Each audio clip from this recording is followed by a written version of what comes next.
You're damaged. Channel 2's Tiffany Reynolds spoke with his mom, who tells us how she learned of her son's murder. John, we agreed not to show Angel Palder's face in our interview. She says she's just not ready yet to deal with people recognizing her and asking about Jordan's murder. Now, she and her family begin to heal as Palder retold to us some of the details of that horrifying night, which still seem unbelievable to her. We were just a normal family.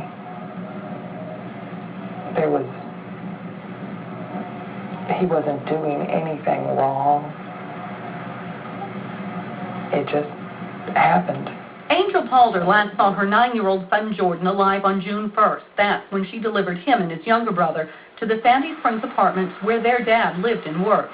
That following Monday, as the sun went down, the boys ran outside to play. He was already off of work for the evening and had just told him to go outside while he was cooking. And Jordan had only been outside about 5 minutes. Witnesses, including Jordan's little brother, told police that this stolen car wheeled into the apartment, and Jordan noticed a problem with a tire. Jordan just loved cars, and he was just telling them, basically, that there was something wrong with the car. And we don't understand why that would have caused any problems.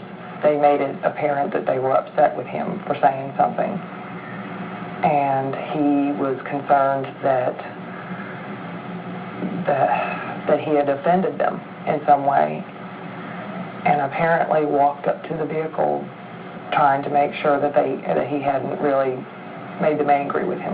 In a split second, Jordan fell, struck in the head twice with an axe, which apparently came from the bed of his dad's truck. His dad heard the screams and ran outside. He held Jordan until he drew his last breath.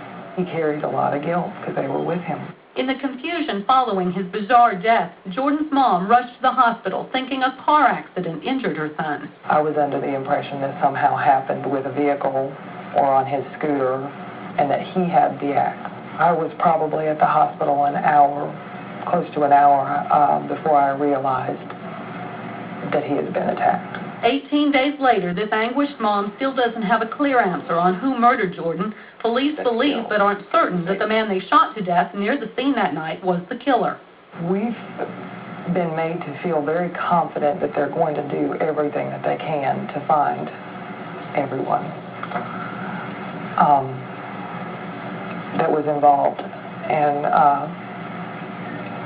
I'm just being patient and waiting.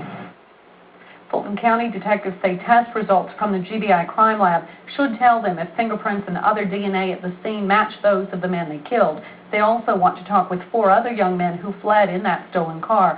So far, none of them has come forward. Tonight at 6, what the Palder family is doing to try and recover after Jordan's murder. John, Jody.